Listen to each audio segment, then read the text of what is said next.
Salut à tous, c'est Léon, j'espère que vous allez bien. On se retrouve aujourd'hui pour ma revue, mon bilan sur ce livre qui s'appelle Antispéciste, réconcilier l'humain, l'animal, la nature, écrit par Émeric Caron. Alors, si vous me suivez, Émeric Caron, vous connaissez. Donc, ce livre, c'est un essai. Donc, Émeric Caron, il donne son opinion, essaie de nous convaincre sur l'antispéciste. Donc, il défend sa thèse sur ce sujet-là.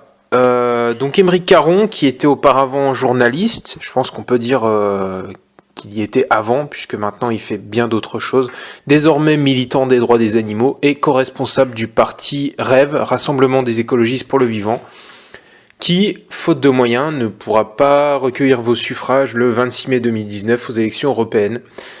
Voilà, c'est un nouveau parti, mais ils ne se présenteront pas. Alors, malgré tout, vous aurez le choix entre 34 listes qui se présentent, alors malgré tout, allez voter. Donc ce livre, Antispéciste, c'est un livre aux éditions Don Quichotte, paru en avril 2016, puis aux éditions Point en septembre 2017. Et en l'occurrence, c'est cette version que j'ai entre les mains. C'est un livre qui est quand même assez conséquent, 460 pages en format poche. Vous le trouverez pour 10 € d'occasion sur le net, et surtout le comble, c'est qu'on trouve cette version, ma version poche, à 8,20 € en version neuve. Alors c'est assez incroyable, mais bon, parfois c'est l'aberration sur le net, avec la réédition, c'est moins cher que l'occasion. Voilà. Alors, pourquoi est-ce que j'ai lu ce livre ? Si vous me suivez déjà, vous savez que je vous ai déjà fait mon bilan sur les précédents livres de Émeric Caron, Nostek et Utopia 21. Donc je vais pas trop me répéter, en tout cas je vais essayer, si j'ai pas réécouté ce que j'avais fait précédemment, mais si ça se fait, j'en suis désolé, et puis j'espère que ce sera pas désagréable à écouter. Voilà, donc je vous renvoie sur ces vidéos si vous voulez le détail de pourquoi je suis cet auteur. On va dire simplement qu'après Utopia 21, j'ai été attiré par les livres d'Émeric Caron, et que j'ai vu le débat sur ce livre dans l'émission On n'est pas couché. Voilà. Ce livre, en fait, il vous présente tous les arguments pour expliquer en quoi on doit se soucier de tous les êtres vivants sur cette planète, et en particulier des animaux et des poissons. Très concrètement, il essaie de nous expliquer qu'on est tous liés, que nous sommes tous la nature, que c'est pas parce qu'on est des êtres humains qu'on est au-dessus de la nature, qu'on en fait partie, et que nous sommes d'ailleurs des animaux. C'est ce qui résume un peu la doctrine de l'antispécisme. Il bat en brèche également les religions, certaines religions en tout cas, et notamment les religions occidentales. Alors pour vous faire une petite idée, je vais vous lire la table des matières. Voilà, donc qu'est-ce que vous trouverez dans Antispéciste ? Alors on a des grands chapitres et puis des sous-chapitres. Premier grand chapitre, l'animal que je suis donc, avec des sous-chapitres. Le lion est mort ce soir. Qu'est-ce que le spécisme ? Des zooms du zoo, des géants minuscules, tous faits pareil, des cellules, des molécules, des atomes. Donc là, c'est ce que je vous disais. Les animalosceptiques, où là, il nous explique qu'il y a les climato-sceptiques, mais il y a aussi les animalosceptiques, qui sont plus nombreux, évidemment, puisque nous n'en sommes pas encore à ce niveau de conscience dans l'opinion publique d'un point de vue général. Les animalosceptiques, c'est ceux qui... je ne sais plus très bien, d'ailleurs. Je crois que c'est ceux qui ne reconnaissent pas l'animal, le fait que c'est un animal sentient, qui peut ressentir des émotions, souffrir et avoir une conscience. Je crois que c'était un peu ça l'animaloscepticisme. Annexe, le hasard de l'incarnation. Deuxième chapitre, l'animal assassiné. Il était une fois la ferme, la bataille de l'information. Alors ça, c'est très intéressant comme chapitre. Ça explique que concrètement, la façon dont les médias présentent la souffrance animale est orientée. Mais on va dire qu'en fait, tout est orienté dans la manière dont on présente. Il y a toujours une façon de dire que tel événement, on va prendre un événement et dans la manière dont on le présente, forcément, il y aura un parti pris idéologique. Bon là, évidemment, pour la majorité des gens, ça sera même pas un parti pris idéologique, ça sera simplement la vérité et la réalité, et c'est comme ça, et et c'est normal de manger des animaux.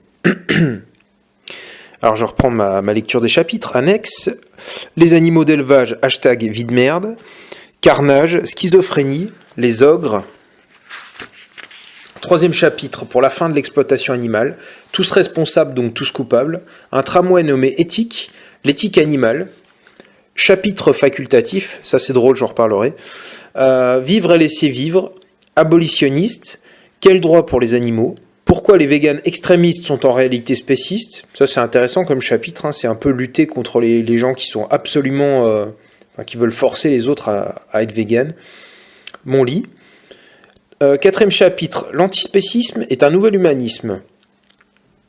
Je crois que ça doit être à partir de ce moment-là où le livre devient un peu lourd. Une nouvelle révolution copernicienne, l'homme contre l'animal, élargir notre sphère de considération morale. L'antispéciste est une personne informée. Les antispécistes est l'amistad. L'amistad, je crois que c'est un bateau avec des personnes retenues en esclavage. Alors il fait une comparaison là, c'est assez intéressant. Une question d'argent. Ça c'est pas mal, hein. C'est vraiment ce moment où il nous explique qu'à une époque, certains ont tenté, parce qu'on est quand même dans un système qui privilégie beaucoup l'argent par rapport à l'humain, certains ont tenté de prouver que l'esclavage, comparé au travail, était déficitaire, on va dire, financièrement. Et je savais pas, et c'est plutôt intéressant, hein, que des gens aient pris cet angle-là pour attaquer le problème de l'esclavage. Je parle bien de l'esclavage des êtres humains, hein, puisqu'ils comparent ça ensuite à l'élevage. Enfin voilà. Abolir l'élevage pour le bien des éleveurs. Chapitre intéressant. Antispéciste, donc c'est le 5e, antispéciste comme Superman. Le consentement à l'inégalité, la prime aux brigands, l'argent est une belle arnaque, l'entraide plus bénéfique que la compétition, le passage du rire et de l'oubli, Phil et Sly, la tristesse du succès, le bonheur est une chose qui ne s'achète pas, résister, boycotter, l'impératif Superman. 6e chapitre, pour une écologie essentielle. Pourquoi le vrai but de l'écologie est de sortir l'homme de la nature? Tous écolos, l'écologie est-elle une nostalgie? Moins produire, moins se reproduire, mieux se conduire. Très belle phrase. Le rejet de la souffrance animale n'a pas d'étiquette politique. L'antispécisme est la révolution idéologique du XXIe siècle. Écologie profonde et écologie essentielle. Pour une biodémocratie, ça c'est le dernier chapitre. Imaginer la République du vivant, instaurer enfin la démocratie réelle, repenser le temps politique, Assemblée nationale, Assemblée naturelle, les priorités de la République du vivant, épilogue et références et sources. Donc le dernier chapitre, c'est surtout des propositions politiques. Voilà donc pour ce résumé. Alors je ne me rappelle pas de tous les résumés, hein, c'est très bizarre, hein, ce bouquin-là.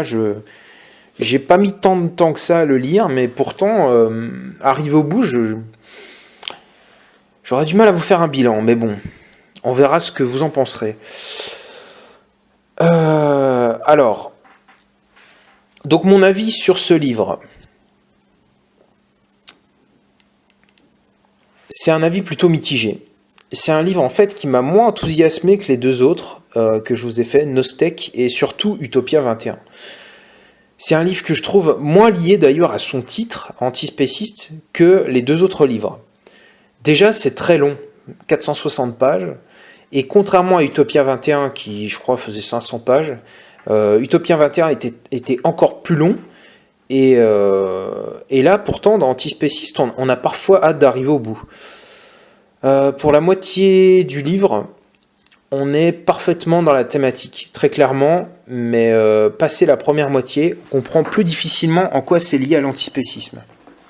On va dériver sur l'écologie, et parfois ça ressemble à, c'est la sensation que j'ai eue, à un brouillon de Utopia 21, puisque Utopia 21 a été écrit en fait après le premier livre.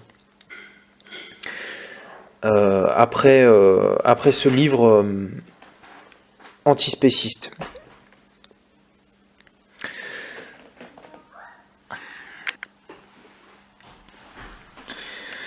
Donc en fait, on dérive sur l'écologie, et parfois ça ressemble à un brouillon de Utopia 21. Excusez-moi, j'ai été coupé. Puisqu'il y a quelques propositions politiques en fait pour améliorer la société. Donc je vous l'ai dit, ça arrive un peu en fin de livre. Après avoir lu en fait les deux autres livres, mon impression sur Antispéciste, c'est que c'est donc un mix des deux autres. Et on trouve des trucs que j'ai lus à la fois dans l'un et dans l'autre. Donc ça se répète un peu et c'est beaucoup moins bien agencé, je trouve, que les deux autres livres, qui du coup étaient plus agréables à lire. Alors évidemment, on va retrouver quelques trucs sur l'horreur et l'absurdité des abattoirs, comme c'était le cas dans Nos Steaks. Et puis vous retrouverez, comme je vous l'ai dit, les propositions politiques.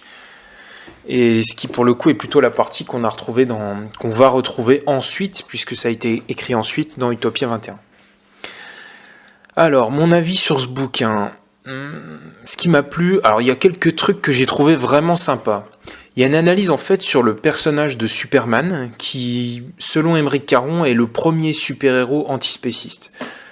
Alors c'est bien trouvé. Il y a une explication brève aussi sur... moi ça me plaît souvent quand je trouve ça dans les bouquins.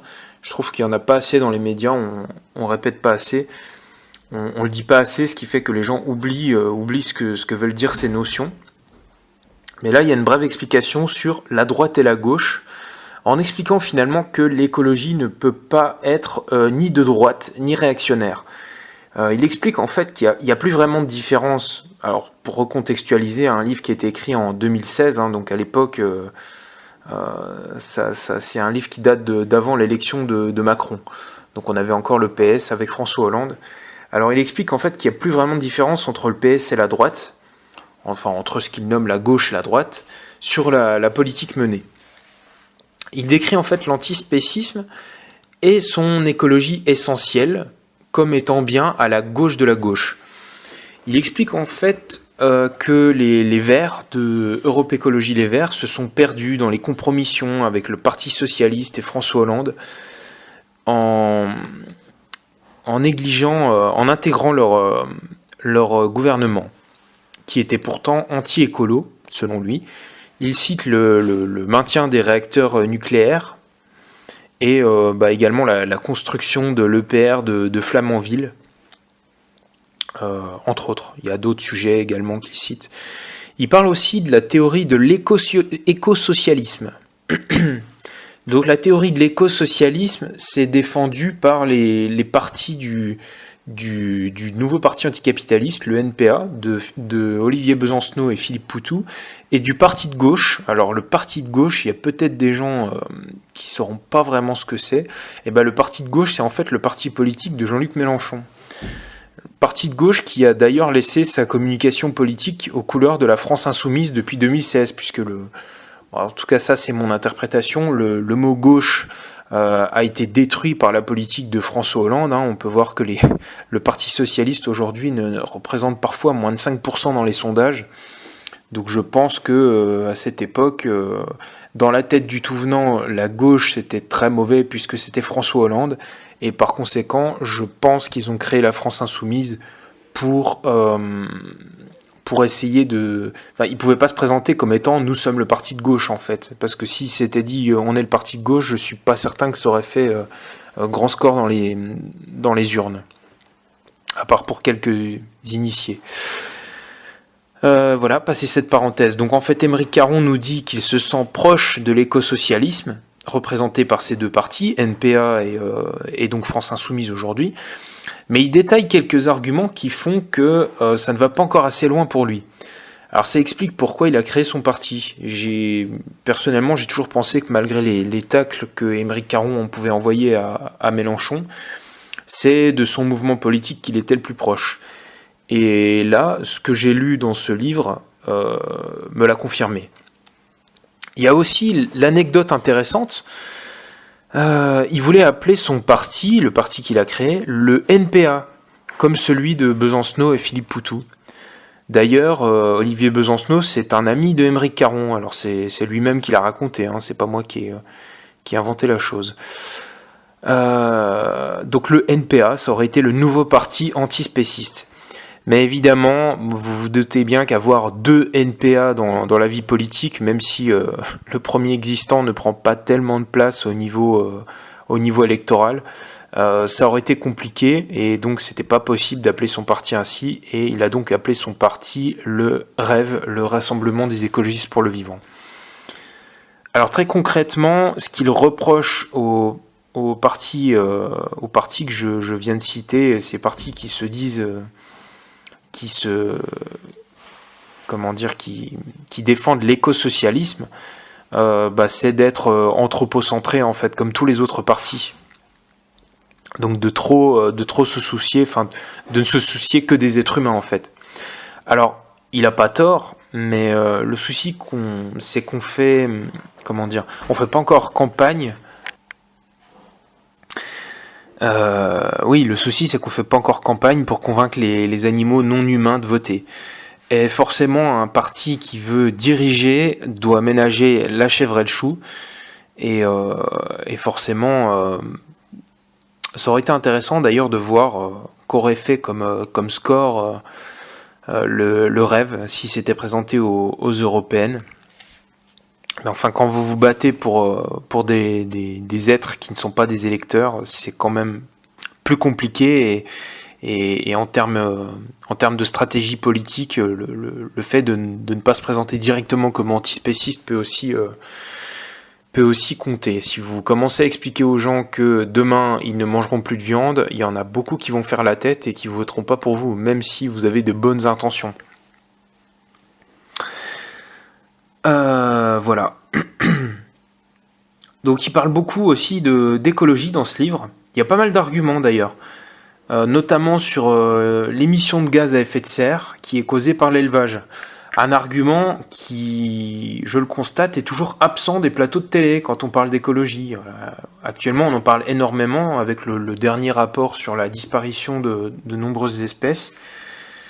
Et ils ont quand même du mal à citer le fait que manger de la viande et l'élevage, de manière générale, contribuent à détruire la planète et à détruire la biodiversité.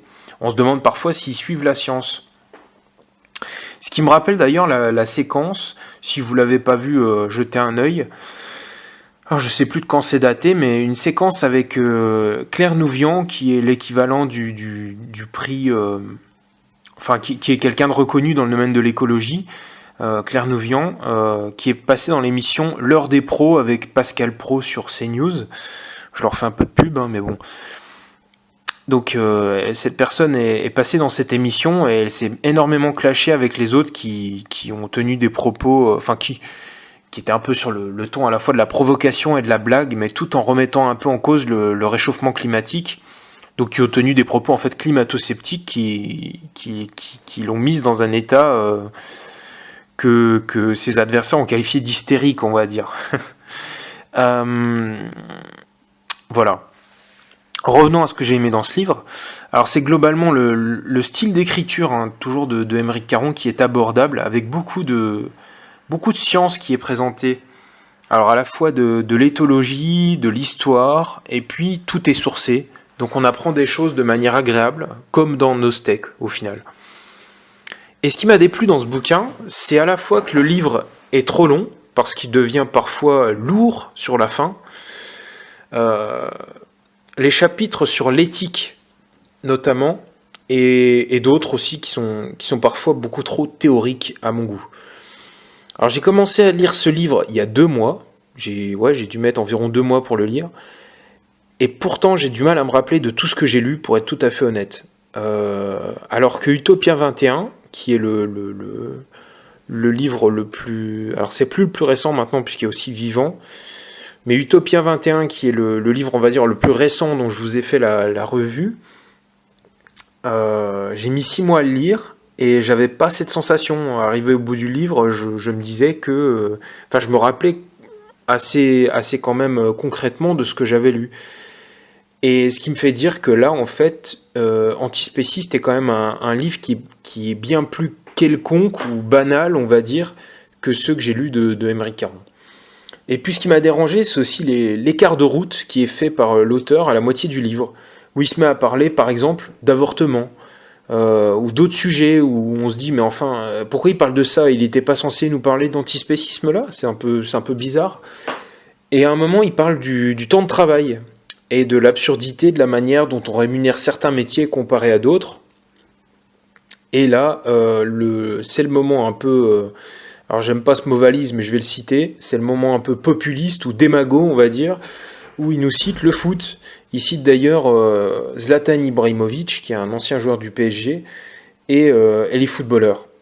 Alors c'est un art que lui n'aime pas, et c'est la deuxième fois que je lis dans ses livres où il envoie un tacle aux footballeurs, c'est le cas de le dire. C'est un art, si on peut qualifier ça d'art, que lui n'aime pas. Et il aime d'autres arts. C'est un point de vue que personnellement je ne partage pas. Pourquoi est-ce que Johnny Hallyday devrait gagner plus que Zlatan Ibrahimovic, pour exemple? Bon, en quoi ça se défend? Alors c'est clair que si on n'aime pas le foot, qu'on trouve que c'est des abrutis qui courent après un ballon, et qu'on est fan de Johnny Hallyday ou de tout autre chanteur, ce qui est le cas d'Aymeric Caron, on va considérer que pourquoi est-ce qu'un footballeur gagnerait beaucoup d'argent alors qu'un chanteur qui vous donne des frissons, eh ben, il peut aussi... il devrait plus gagner. Eh ben non, moi personnellement j'étais plus émerveillé par Zlatan Ibrahimovic, qui était un footballeur génial capable d'inventer certains gestes, que par Johnny Hallyday. Chacun son art en fait. Bref, j'en reviens à ce que je disais. Le passage sur le travail est assez est intéressant au final. J'ai aimé ça, mais concrètement, ça n'a rien à faire dans ce livre. Enfin, quel est le rapport avec l'antispécisme? Il n'y en a pas vraiment. Enfin, ou alors il faut le chercher d'assez loin. D'ailleurs, j'avais trouvé que c'était plus à propos quand il en parle dans Utopia 21, puisque ça fait partie des éléments qui ont déjà été abordés dans Utopia 21, mais en l'occurrence, ils ont été abordés dans ce livre antispéciste et repris ensuite dans Utopia 21. Mais pour ma part, j'avais déjà lu Utopia 21 avant. Donc ça avait plus sa place dans Utopia 21 que dans Antispéciste. Enfin bref, voilà ce qui m'a un peu dérangé dans Antispéciste.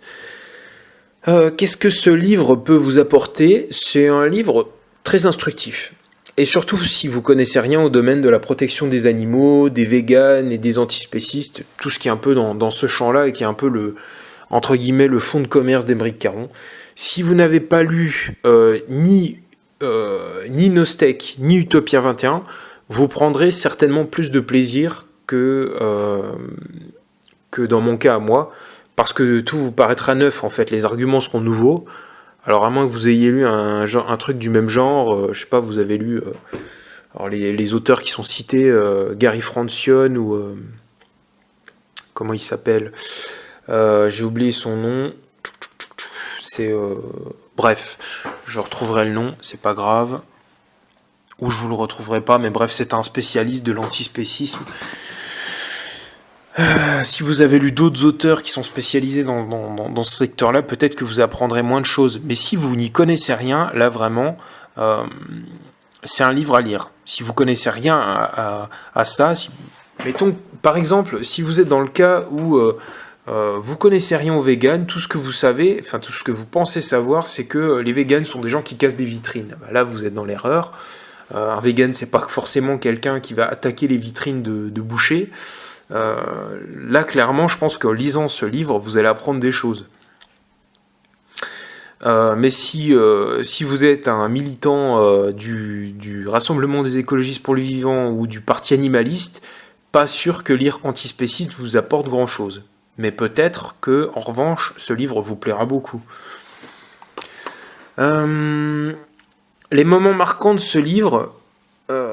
pour moi, c'est notamment l'analyse antispéciste qui est faite du personnage de Superman. Je m'attendais pas à lire un truc comme ça, et j'ai trouvé ça vachement bien placé et très juste comme analyse. On a la comparaison, je vous en ai parlé un peu dans la table des matières, la comparaison qui est faite entre la lutte contre l'esclavage et la lutte contre l'élevage des animaux. Il y a aussi cette mention chapitre optionnel, à un moment, avec un commentaire disant précédemment « Ceci n'est pas indispensable pour l'antispécisme. Rendez-vous à telle page si vous souhaitez le passer. Pour ma part, je l'ai lu et c'était très lourd. C'était un truc sur l'éthique, je crois. Mais bon, ça, c'est ma lubie personnelle, hein, de vouloir tout faire, tout jouer, tout lire, absolument. Bon, tant pis pour moi, mais bon, quand j'achète un livre, j'ai envie de le faire en entier. J'ai pas envie de me dire, je fais la moitié et puis hop, je le bazarde. Non, si j'ai acheté le livre, c'est pour le lire en entier. Voilà. Alors dans ce livre, vous avez en fait pas mal de bons moments, mais on va dire qu'ils sont un peu noyés sous la masse. Dans ce bouquin-là, il y a à la fois du très bon, du moyen et de l'indigeste. Ça reste mon point de vue. Peut-être que vous n'aurez pas le même en le lisant. Alors au final, c'est un livre que je vous conseille, hein, surtout si vous n'avez jamais lu de livre de Aymeric Caron, ou comme je vous ai dit, de livres sur les animaux, sur l'éthologie, ou sur tout ça. Si je devais lui mettre une petite note sur 20, je lui donnerais un 13. C'est pas un mauvais livre, c'est pas non plus le livre du siècle. Il y a à la fois du très bon et à la fois de l'indigeste, donc on va mettre un 13. Voilà, dites-moi si cette vidéo vous a apporté quelque chose, si vous avez appris des choses, ou peut-être si ça vous a donné envie de lire ce bouquin, ou même si vous l'avez déjà lu, qu'est-ce que vous en avez pensé?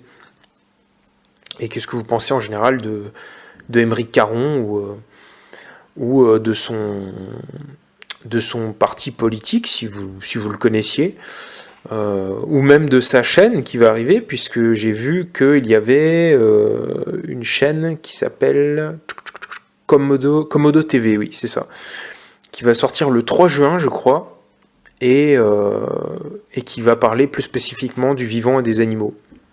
Donc une fois de plus, il nous apporte un contenu un peu innovant qui selon lui n'est pas représenté dans nos médias.